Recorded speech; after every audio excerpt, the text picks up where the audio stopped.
was telling other members of the cast, it's like we're getting a glimpse of what it's like to be part of something really big. And you get the chance to see beautiful performances of your friends and yourself on the screen, and it's like, that's surreal. That's really something. Now, do you have a favorite part? Oh, I have to go with the scene with little James and Jesus, just because that's a scene that's going to be so relatable to just about everybody, of why are others getting what I'm not getting. And I was actually asking both Jordan and Jonathan, like, how did you feel about how that scene was written and answered? And they were both like, I don't know how you could address it any better. I hope people will feel the power of the message in that.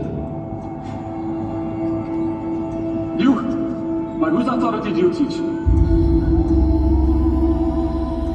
Answer me. If you are willing, Rabbi, you know you can.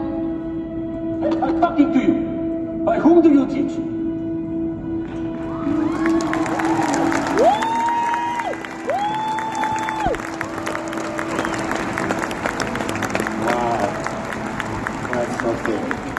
You don't mind if I sit with you, do you? Yes, please. I asked them to turn the lights up just a little bit so I could see your faces. These lights are so bright, it's like it's hard to see everybody, but now I can see some of your faces. So thank you for the crew for doing that for me. Oh, I'm still shaken by Amber being so brave and sharing what she shared, and I just want to acknowledge her and everybody who's been through something similar. So. Yeah. So, as an actor, you want to tell stories that touch people's lives, and there's not another story that touches more lives than the story of Jesus in the Gospels. And so I kind of hit the lottery when it comes to the kind of story that an actor could tell. And I know it, and we all know it. And I'm not a therapist or a psychiatrist or psychologist. I have no credentials to give anybody any kind of advice on life, but one of the dreams you have as an actor is for one day for people to care what you have to say, and that if you're lucky enough to have a platform like that you want to use it for good, and you want to use it to improve people's lives and to make a positive difference. So I'm just going to share some thoughts with you tonight from that place, if that's okay. I'm very private about my faith because it saved my life. My parents immigrated here from India, and I was born in the great state of Minnesota, where I was raised. Good, some love for Minnesota. I am the spitting image of a Minnesotan, if you haven't noticed. And it was really hard for my family, especially for my father, to raise a child, well, me and my sister, without bringing some of the worst of India with him. And it was very hard in our family, as I'm sure many of you can relate. And through some of the hardest moments of my childhood, I know that it wasn't me that preserved me, because I had some dark moments, especially in junior high, where I almost didn't want to be here anymore. And so, you know, there's that Footprints in the Sand poem about how there's 2 tracks of footprints on the beach, and then there's 1 set of tracks, and then there's 2 sets of tracks, and in that time when there was only 1 set of tracks, that was Jesus carrying me. Well, that was my childhood. I didn't know what to call it at the time, but I knew that I was preserved. And so I've known from a very young age that I was put here to do something, and that was to serve God's will for my life. And that's where I want to start tonight with all of you. In episode 8 of season 3, we have this incredible scene of Jesus walking on the water. And we'll remember from the story that Jesus says, "Keep your eyes on me," and as soon as Simon takes his eyes off of Jesus, that's when he sinks. And to me, that's such a beautiful reinforcement that if you put your heart into doing what God put you here to do, things will go better for you. If you take your eyes off of him, it's very easy for things to go poorly. So my challenge to myself throughout my life has been to do my very best every day to do what God put me here to do. And I didn't really have a clear mission statement until I was 24 years old. I was working for a guy who had a company that sold mouth guards for sports. He wanted to put a little treat, a little bonus gift in every package of a little cylinder that looked like a pill that you could unscrew in half, and it was hollow inside, so you could write something and roll it up and put it inside. His idea was that you could write your dream on a little piece of paper and carry it with you wherever you went, or wear it from a necklace, or put it on your bedpost. So I filled one out, and what I wrote was that my dream was to make the biggest possible positive impact on the most amount of people, protecting them from the evil in themselves and others. And that was my dream at 24 years old, and I didn't know how I was going to do it. It was a very bold thing for me to want to do, but it's what I knew I wanted to do. And so it's very hard to see growth or progress in a day or a week or a month, a year, or even decades. I didn't book The Chosen until 2 decades into my pursuit of acting as a professional career. But I knew that if I just did my best every single day and kept my eyes on him, he would take care of me. And one of the things that people ask a lot of us all the time is, how has being on the show changed you in your faith? And for me, it's like, no, I have done my best to honor God's will for me, so of course he's using me in this way. That doesn't mean I'm any less grateful. It doesn't mean that I'm not humbled by it, but I do know that it makes sense with what I'm supposed to do with my life.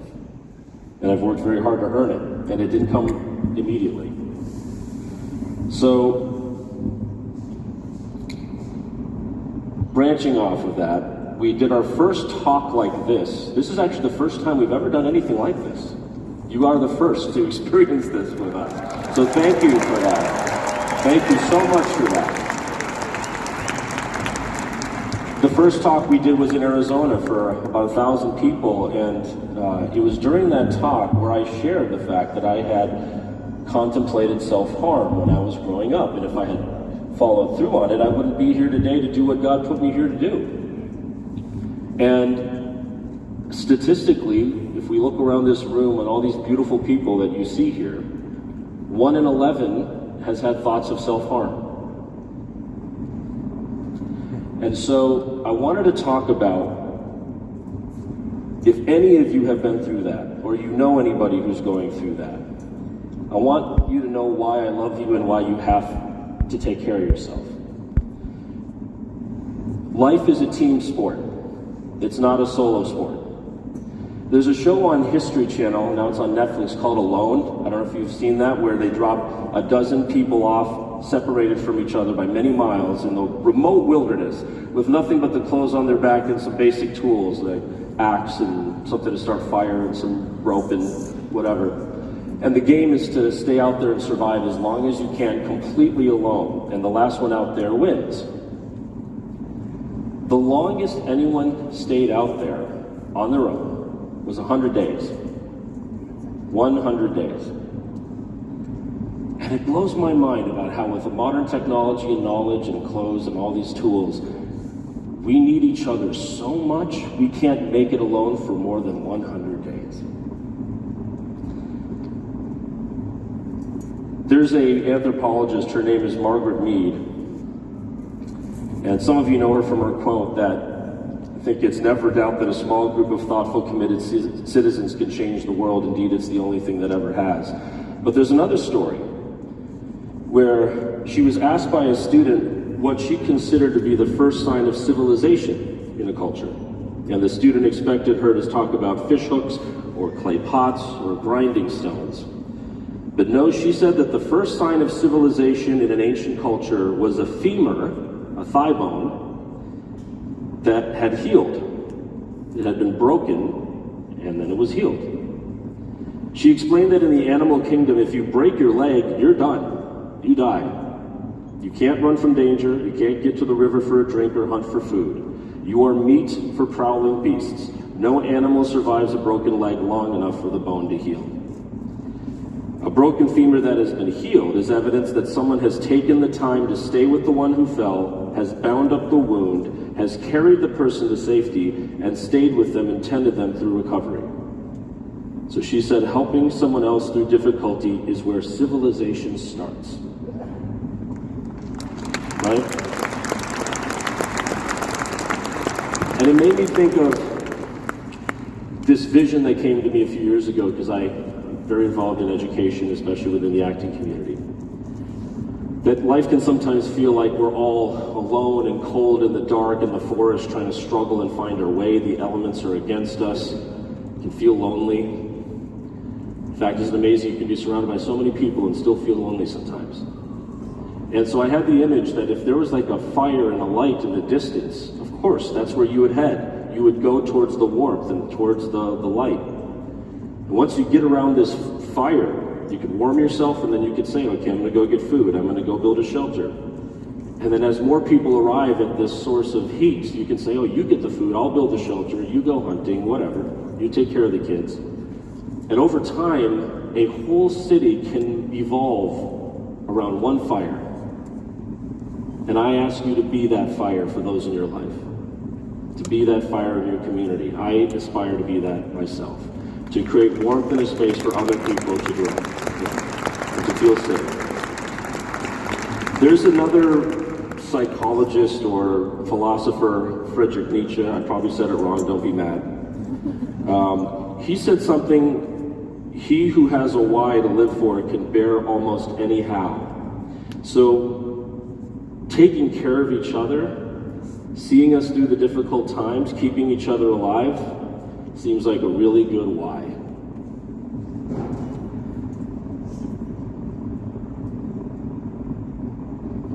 When we visited a high school yesterday, which I love doing, so great to see young people and try to make an impact. We all know as a child, a teacher can ruin your interest in something, or they can completely change your life in the positive. So I want to say things that could move the kids in a better direction. And it reminded me of how when we were in school, remember how it felt like high school was the world, and that it felt like if something bad happened, like your life was over, and that was just, you were in high school, you don't know any better, but it's so dramatic. And it made me think, like, of course, when you graduate, you're pushed out into the world to reinvent yourself. You don't have to be who you were in high school. You get to start again. And as we get older, we don't have those same pushes. When you, like graduations, like your 20s, your 30s, 40s, 50s, 60s, that remind you that at any given moment, you can change your life. You can be reborn. And there's a scene in the same episode 8 of season 3, where Shmuel encounters Jesus after the feeding of the 5,000. And here's a man who Jesus has seen try to persecute him, try to get him, arrested for false prophecy, reporting him to the Romans, etc. And how does he receive Shmuel? You look troubled. Please share if you're troubled. What are you troubled about? Would you like some company? Sometimes somebody just needs someone to sit with them. I'm going to go on this hill and pray. Would you like to join me? And it's such a beautiful lesson that no matter how you've felt about God, no matter how you've spoken to him, treated him, neglected him, he's always ready for you to come back and reconnect with loving patience and open arms.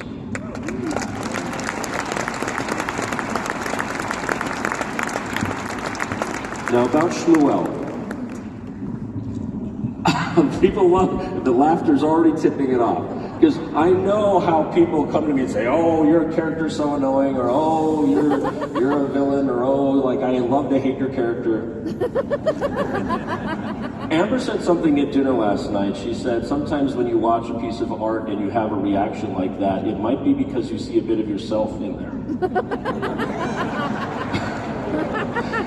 And I really think that the story of Shmuel is meant to illustrate we are all Shmuel sometimes. We are all so sure we're right about something. We're trapped by something we were told or raised to believe or forced into, and then it can be so hard for us to break out of that and see the truth even if it's right in front of us. Right? And so Shmuel reminds us that we are in the greatest danger of becoming the modern Pharisees if we focus just on the technicalities, but not on each other's hearts and souls and lives and kindness and all of that. So the best thing that the The best thing that I can hear from people when they watch the show about Shmuel is that I'm a little more patient with people who I disagree with. I'm a little more tolerant. I'm a little more forgiving, because they may not be right, but that doesn't make them a bad person. It doesn't make them a villain. Because I will be wrong at times, and I don't want someone to treat me like I'm a villain or I'm bad. And me treating someone else poorly is not going to make them any better. So I hope that we can have that reminder when we look at Shmuel that he's just wrong. Not a bad guy, he's just wrong. I wanted to share one thing, last thing that was inspired by what both Noah said tonight and Amber said. And this is going to sound a little trite, but I hope you'll get the heart of what it is. It's a story, a parable. I found it online. It may even be like somebody made it up, but I love the message of it. It says it's Chinese, but I have no proof. Once upon a time, there was an old man in China who had one horse and one son. One day the horse wandered away and was lost. Upon learning this, the neighbors went to the old man and told him they were sorry to hear about his bad luck. "How do you know it is bad luck?" he asked. Soon thereafter, the horse returned and brought back with him many wild horses. Upon learning this, the neighbors again went to the old man, this time congratulating him on his good luck. "How do you know it is good luck?" he said. Having so many horses, his son took to riding, and it so happened that he was thrown from a horse and broke his leg. Once again, the neighbors went to the old man, this time expressing sorrow at his bad luck. Soon thereafter, a war broke out, and the old man's son, because of the injury, did not have to go to war. We don't know why things happen in our lives. And sometimes one of the worst things that you think could possibly happen to you ends up being the thing that makes your life go in a direction that it never could have gone in otherwise. So hopefully that brings us some comfort as we navigate the ups and downs. And I just want to thank you so much for inviting us here and joining us and spending your Saturday evening here with us. And just want to let you know we're doing our best to make you all proud. So thank you.